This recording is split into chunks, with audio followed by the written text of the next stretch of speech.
gran parte del total del sistema salud está representado por obras sociales, por prepagas, etcétera, además de la salud pública, digo, para entender el conflicto del que vamos a seguir hablando, que tiene que ver con el congelamiento de las cuotas de las prepagas, pero por ahí lo que te viene pasando a vos, que es demoras en los turnos. ¿Acaso te empiezan a pedir un copago para alguna prestación o para algún análisis que tenés que hacerte? Bueno, para seguir charlando de esto y ver en qué está el sistema, vamos a hablar con el director general de un sanatorio muy importante, que es el Sanatorio Mater Dei. Es Enrique Kamerlins. ¿Cómo estás, Enrique? Muy bien, buenas noches a todos. Bien, ¿en qué están las prestaciones? ¿Cómo opera el Mater Dei como representación del sistema en general? ¿Tienen copago, no tienen copago? No, nosotros no tenemos copago. El Sanatorio Mater Dei es un sanatorio privado que atiende a través de obras sociales y medicinas prepagas, como los más de 1000 sanatorios de toda la Argentina. Lo cierto que esto que se anunció ahora impacta nuevamente en nuestra actividad, pero viene ya desde el año 2017. Para que se den una idea, y creo que ayer Claudio lo comentó muy bien, desde enero del 2020 a la fecha, la inflación fue 526%. Los precios del Sanatorio Mater Dei y en general de todas las clínicas y sanatorios, que son mediante los cuales nosotros cobramos las prestaciones, aumentaron un 361%. Esa brecha se viene incrementando permanentemente. Hoy, a la fecha, el sanatorio, para poder equiparar este periodo del 2020 a la fecha, con la pandemia en el medio, debería ajustar sus precios un 35,6% para compararnos con la inflación, nada más, tomando como parámetro la inflación. Esto por supuesto que no se da, ni se va a dar. Y acá creo que un poco es el kit de esta cuestión. Claramente el sector salud es un sector complejo, es difícil de explicar para nosotros y es difícil de entender para el público en general. La salud conceptualmente se valora cuando se pierde, si no, uno no le da la mayor importancia ni bolilla, salvo casos excepcionales. En este contexto de no valorar la salud, y no entender el sector, es que una medicina prepaga tiene que incrementar sus precios para poder pagarnos a los prestadores, sean médicos, clínicas, centros de diagnóstico, lo que fuera, un precio mayor por la inflación que tenemos. Sale en la tapa de los diarios y todo el mundo se queja como consumidor y es normal. Ahora, las clínicas, hoy estamos en una crisis muy importante que viene acumulándose y que estas medidas que se anunciaron hace 2 domingos de parte del presidente nos preocuparon muchísimo porque, como yo digo, pareciera que fuera que nos aplican el catenacho, digo yo. Es el único, uno de los pocos sectores que nos pegan del lado del ingreso, porque a las prepagas congelarle los precios no nos van a poder trasladar a nosotros incrementos, y por los gastos, porque tenemos que pagar un bono de 30.000 pesos el 21 de septiembre, otro bono el mes que viene. En este contexto empezaron negociaciones la semana pasada. Ahí apareció varios quejándose y enojados, diciendo alguien tiene que pagar estas diferencias. Es claro que alguien las tiene que pagar, digamos, la salud gratis no existe, que es otra gran mentira que nos han vendido. La salud cuesta mucho, cuesta poco y alguien lo tiene que pagar, sea el gobierno, sea una medicina prepaga o sea una persona que lo paga de su bolsillo, una obra social sindical o nacional. Alguien tiene que pagarlo, salvo el honorario médico, que podría ser gratuito si el médico lo quisiera dar. Hay descartables, medicamentos, drogas, que se van incrementando por arriba de la inflación mensual. La salud tiene una inflación particular que va por arriba de la inflación que todos conocemos. Entonces esto transforma a lo que algunos llaman el negocio de salud en algo inviable. Yo hace más de 30 años que estoy en este sector, siempre del lado de los prestadores y clínicas. He evaluado infinidad de negocios, de clínicas, de gente que dice que poner una clínica en tal lugar. Y esto para que quede claro de que no es un subsector contra otro subsector. Gente como Claudio Velocopit o como los que son llamados o vistos como empresarios de la salud son héroes hoy en día. Invertir en este sector para no tener rentabilidad es de locos. Por supuesto que por ahí están integrados con una medicina prepaga y esto hacen... ¿No tiene rentabilidad el sector? El sector hoy no tiene rentabilidad, tiene pérdida. El de los prestadores, dice usted. Y yo estoy proyectando para los próximos meses pérdida. Y esto le pasa a todas las clínicas y sanatorios. Por eso aparecen estas manotazos de ahogado de decir, ¿quién paga esto? Pero vamos a aclarar esto, Enrique. Una cosa es la prepaga, otra cosa son las clínicas. Por supuesto, hay prepagas que tienen clínicas. Ayer hablamos con Velocopit que tiene, otras no tiene, ODE no tiene y, digamos, alquila, para decirlo rústicamente. Pero entendamos, en todo ese circuito, digamos, ¿cuál es el sector más afectado de todos? Ustedes van a decir que son ustedes, Velocopit dice que son las prepagas, sé que hay otras prepagas y obras sociales también que dicen lo mismo, pero yo quiero preguntarte al final lo que vos seguramente en tu casa preguntás. ¿Qué va a pasar si yo tengo una cirugía programada, si tengo una consulta, si tengo un análisis de sangre en los próximos días? ¿Me van a atender? ¿Hay médicos? ¿Me van a cobrar? Despejemos eso primero, antes de la parte del negocio. No, hoy estamos atendiendo y vamos a atender. El problema no es el hoy, el problema es que venimos gritando y explicándonos mal y dándonos a entender de una manera inadecuada desde hace muchos años. Pero hoy el problema es de todos, esto que quede claro. No es que las clínicas están mal y los prepagos se están llenando de plata o que las obras sociales sindicales se están llenando de plata. Son distintos los motivos por los que llegamos a esta razón.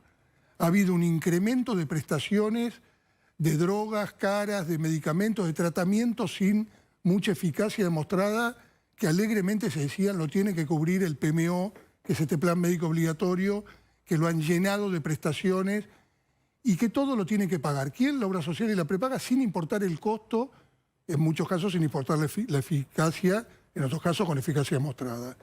Esto no pasa en el mundo.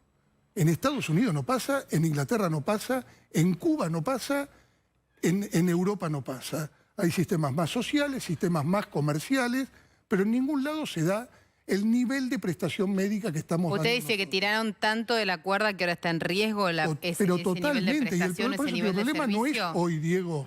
El problema es que si esto sigue así, nos vamos a... Las clínicas y los sanatorios, este es otro concepto de los que estamos hace mucho tiempo, no cierran de un día para el otro. Se van deteriorando. Y ese deterioro no lo percibís vos cuando vas a buscar... Y van bajando la prestación de servicios. Este deterioro ¿no? significa más infecciones, más tasa de mortalidad, más problemas, hasta que algún día está la clínica o el sanatorio o el centro de salud que no puede seguir dando los servicios o sacando servicios. Por ejemplo, hoy hay instituciones de mucho prestigio que han dejado de tener maternidad, que han dejado de tener pediatría. ¿Por qué? Porque no es rentable y no pueden seguir manteniéndolo. En el sanatorio Mater Dei, en el interior, que perdón, alguno de ustedes lo conocerá, en el interior del país muchísimas veces te encontrás con lugares chicos donde la guardia de la clínica privada cierra y la única atención que hay de guardia es la del hospital público, completamente ineficiente, deteriorado y sin infraestructura. La emergencia. Te atienden la emergencia y no atienden la guardia tal cual la conocemos. Sí. Entonces, después decir, ya cerraron servicio de pediatría, de maternidad también. ¿Por qué no son rentables? Tipos de cirugía, Sí. que dicen no las hacemos más, que en otro momento se hacían, porque dejan de ser rentables y no poder mantenerlas. Nosotros somos instituciones de mano de obra muy intensiva. El Sanatorio Mater Dei tiene 1.100 empleados en relación de dependencia y unos 400, 500 más indirectos entre cirujanos, técnicos y demás. Es el movimiento, la gestión de una institución de salud es complejísima.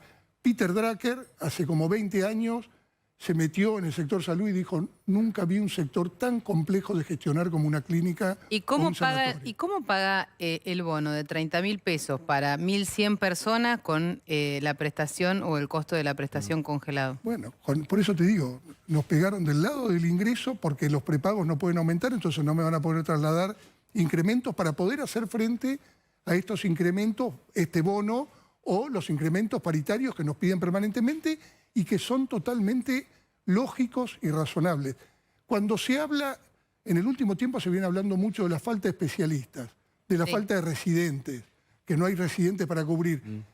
Mi visión y la de muchos que estamos de este lado, no es lo que se nos presenta como que, si es una industria que está en riesgo, es una industria que está perdiendo plata, en el futuro, ¿qué médico joven o qué chico va a querer meterse en medicina cuando ve que que las instituciones no son rentables, que no pueden reinvertir. ¿Vos ya lo estás viendo cuando están buscando especialistas? Pero totalmente, lo vemos todos los días. ¿Qué con mucha especialidades te preocupación. faltan? Como decir, estamos buscando La tal... subespecialidad, hoy, por supuesto que el sanatorio y donde yo trabajo estamos en una zona o en un lugar en Capital Federal que no es lo mismo que una Pero en clínica general, de habla del institución sector. donde- Las subespecialidades quiere. es muy complejo. Cuando buscas una subespecialidad en pediatría, en adultos, es muy difícil conseguirla. O son médicos o profesionales que van saliendo del sistema, como lo planteó ayer Claudio, que se lo preguntaron, que cada vez es más complejo. Si bien hay muchos que entran, los de prestigio, Bien, escucha, las especialidades Enrique, más complejas se van yendo del sistema porque prefieren tener 20 consultas por mes que tener 150 con un valor que no les cierra. bien. Si tenemos que hacer un balance de todo esto que vos contás, sumado a lo que contó Velocopit ayer, insisto en que no son lo mismo como eslabones de la cadena del sistema de salud. Y entonces, ¿qué es lo que están pidiendo o contando? Porque no van a suspender las prestaciones, ni los análisis, ni las intervenciones, ni las cirugías. No, todavía van a funcionar. ¿A quién le están diciendo? Porque Velocopit viene de contar que hicieron un arreglo con el gobierno. Durante 3 meses, los próximos, no va a haber aumento, va a haber un congelamiento. Se aumentó ahora este mes y durante 3 meses no van a aumentar. ¿Qué pasa con eso finalmente? Que alguien lo va a tener que pagar o el sector va a empezar a cerrar clínicas e instituciones que están en una situación mucho más grave que el Mater Dei o ¿Pero qué quiere decir que no va a tener que pagar copagos? o lo va a tener que pagar el paciente, o lo va a tener que pagar la prepaga, o lo va a tener que pagar el gobierno. Yo personalmente no quiero el gobierno con subsidios. El sector privado está muy integrado con el sector público. Los médicos de prestigio que trabajan en el Garrahan, en el Gutiérrez y en instituciones hospitalarias, a la tarde trabajan en instituciones privadas. En instituciones privadas han encontrado un nivel de equipamiento o de investigación o de formación profesional que por ahí no encuentran en el público, y lo mismo del público al privado. Está muy integrado. Cuando dicen no hay integración, existe, es per se y funciona muy bien hace muchos años. Es todo un sistema con diferentes subsistemas que hay que preservarlo. Tenemos que darnos cuenta, no como director del Mater Dei, sino que tenemos que darnos cuenta todos que la salud cuesta y cuesta mucho, y alguien la tiene que pagar. No nos comamos el verso cultural, político, lo que fuera, que la salud gratis existe. No existe. Lo paga un director de un hospital municipal, un director de un hospital provincial, todos los días necesita más plata, ya sea del gobernador, del intendente o de quien fuera. El sanatorio Mater Dei necesita más plata. Y Claudio Velocopit o una prepaga necesita más plata, porque el nivel de gasto médico que tienen no alcanza con el valor de la cuota. Bien. Estamos ante un problema muy grande que no se conoce y no se ve. Tenemos que tomar conciencia, por favor, porque nos vamos a dar cuenta cuando vayamos a querer atendernos con un profesional o tener una cirugía, y primero el profesional te va a decir, mira, mis honorarios me los tenés que pagar porque lo que me paga la prepaga no me alcanza. Después vas a encontrar una clínica que va a decir, yo cobro un copago de 3.000, 5.000 o lo que fuera, y si esto sigue así, van a empezar a cerrar instituciones de salud. Enrique, gracias por haber venido. No, por favor, perdón la Estuvo pasión. muy bien, es una panorámica del sector. Muy bien.